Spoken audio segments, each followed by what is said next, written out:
rematch that fans have been waiting for is finally here. In this week's episode of Star Wars Rebels, Obi-Wan Kenobi throws down with Darth Maul on the planet of Tatooine in a final epic confrontation. This was probably my favorite episode of Star Wars Rebels, and I have a feeling it's gonna get a mixed reaction from the viewers, because the whole point of this episode is that they're building up this big final battle between Obi-Wan Kenobi and Darth Maul. And while you do get that in this episode, it has gotta be one of the shortest lightsaber battles that I have ever seen, and quite honestly, probably one of the most realistic lightsaber battles, as we have to realize these guys are swinging around what are effectively laser swords which can cut through just about anything, and the fact that they're able to dodge all of these techniques and do all this crazy choreography, you kind of have to suspend your sense of belief when you're watching this stuff. But the final confrontation between Obi-Wan Kenobi and Darth Maul is indeed a final confrontation. Now, obviously there's not really that much tension as this takes place before Star Wars Episode 4 A New Hope, and we know that Obi-Wan Kenobi is alive during that time. So, before I go any further in this review, let me just put down a spoiler warning if you haven't watched this week's episode. So, Darth Maul straight up dies in this episode right here. He pretty much goes down in like 3 moves. Seriously, it was honestly one of the most shocking aspects of the entire episode. And the episode itself was surprisingly simple, where it actually opens up immediately on Tatooine. The very first image that you see are the twin suns in the sky. This immediately lets you know that shit is about to get freaking real. They immediately hard cut to Darth Maul, who's just wandering the desert, desperately trying to find Obi-Wan Kenobi, and basically questioning should he even go through with this at all. But it's his rage that actually carries him forward, and the best way to find Obi-Wan Kenobi to him is to lure Ezra Bridger to Tatooine, have Obi-Wan find him, so that way he can have his big final confrontation.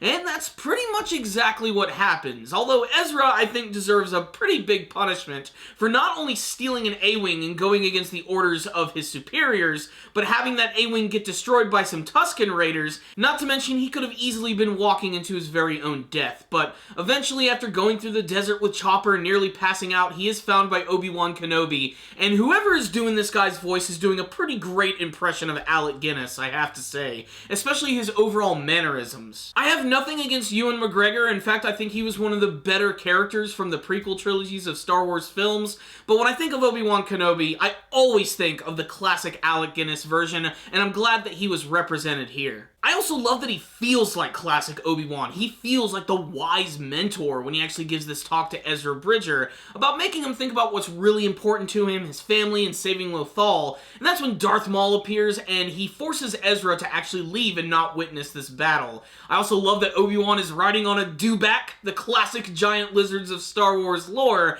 And this is when we finally get the final showdown. I love that Darth Maul, when he pulls out his lightsaber from his cane, actually manages to hit some sand and cover the fire up and completely extinguish it. This way we have both characters bringing out their lightsabers, and they're only illuminated by the light. You have red, you have blue, perfect juxtapositions to each other. They both go into standing poses, staring each other down, when suddenly Darth Maul ignites his double-bladed lightsaber, jumps in, attacks in just a couple of seconds, and boom, Obi-Wan Kenobi not only cuts his lightsaber in half, but completely cuts right through his chest, ending Darth Maul, but not before he has one final word with his former rival, where he asks if he is here looking after someone who could potentially be the chosen one.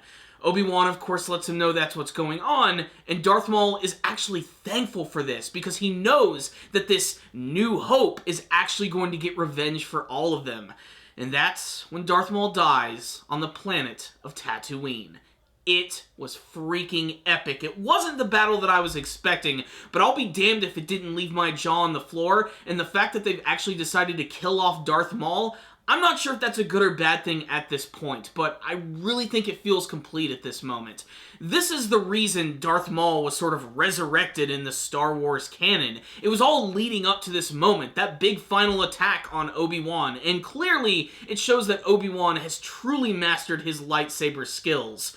Why he didn't use these against Darth Vader in Star Wars Episode 4 is a mystery, but I'm just gonna chalk it up to the fact that that was an old movie, and they've never really made these type of things before, and they didn't quite know what they were doing, and Star Wars really hadn't come into its own at that point. I mean, it was only one movie, and they didn't expect it to be as big as it was. It wasn't until later in the franchise where we started seeing these ridiculous, over-choreographed lightsaber fights, which, thankfully, I think were rectified in The Force Awakens, where they felt just a tad more realistic.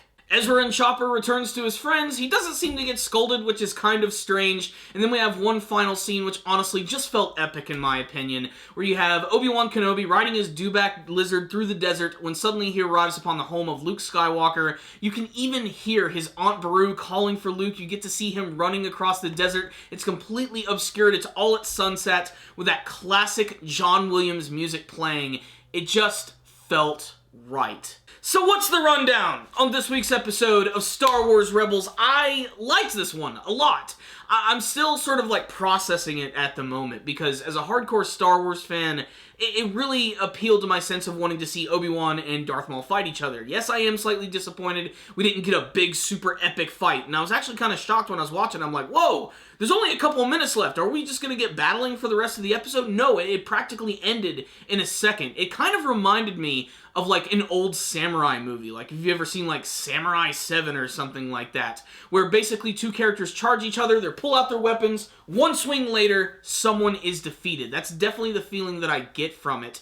And it was just badass. I mean, Obi-Wan actually pulling off that move where he cut his lightsaber in half while simultaneously cutting right through his chest was just satisfying as hell. And like I said, it really shows how far he's come as a warrior. I mean, arguably, Obi-Wan Kenobi is one of the greatest Jedi of all time, if not one of the best. I'd say top 5 greatest Jedi easily in terms of powers with the Force, not to mention using a lightsaber. I also loved that you got to see some of his classic stances that he used in the prequel trilogy when he was actually holding out his lightsaber. I just thought that was really cool. Darth Maul bringing out the double-bladed lightsaber back, that was really great. The only thing that was missing during that confrontation was maybe like a remix or maybe like a retooling of the Duel of the Fates. I think that would have added a lot to that. That being said, it was also deathly quiet, almost eerie-esque. You were sort of just waiting for it, and then it finally happened and it exploded right there on the screen. Most of the episode is devoted to watching Ezra and Chopper walk through the desert when they go through this big sandstorm, and a lot of creepy moments with Ezra seeing these weird visions of Darth Maul, getting up close to him, attacking him, and plain just messing with his head and trying to influence him with the power of the holocrons. I also really loved the scene at the beginning when he landed with his A-Wing and he was suddenly attacked by some Tusken Raiders. This was sort of reminiscent of the scene in Star Wars Episode 4 when Luke is actually attacked by them. It's just on a much larger scale here with them going after the ship and Chopper and hitting them with all these blasters. And of course you get the classic Tusken Raider sound effects, which are both somehow annoying and awesome all at the same time. But really, this is the Darth Maul Obi-Wan episode, and it carried a lot of great atmosphere with it. And the final confrontation, while incredibly short, was just plain awesome. I really loved it. And, you know, we don't get to see a burial for Darth Maul. We don't really get to see, like, a full dead body. We just get to see him closing his eyes, and that's pretty much the end of the confrontation. I'm curious if the Obi-Wan actually did decide to bury him in the desert. There is that small possibility that Darth Maul could return again. We'll just have to wait and see how he'll be resurrected for a third time. And the only reason I say third time is because he sort of disappeared at the end of Clone Wars, and then suddenly everything about him was just in the dark. And then suddenly they're like, hey, let's bring him back for Rebels. That seems like a great idea. And he was arguably, I think, the best villain of the entire series, even more so than Thrawn.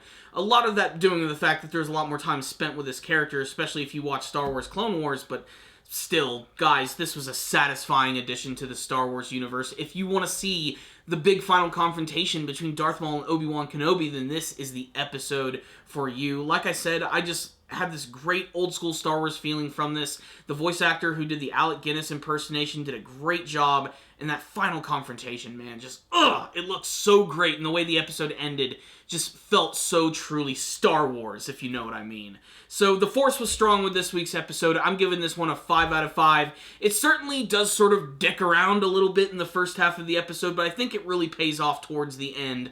Just the fatherly moments with Obi-Wan and Ezra and the final confrontation are totally worth worth it. Check it out, Star Wars fans. If any of you guys did watch this week's episode, why don't you tell me what you thought about it in the comments section below. Did you like the final battle between Obi-Wan and Darth Maul? Did you think it was too short? Did you think it was the right amount of time?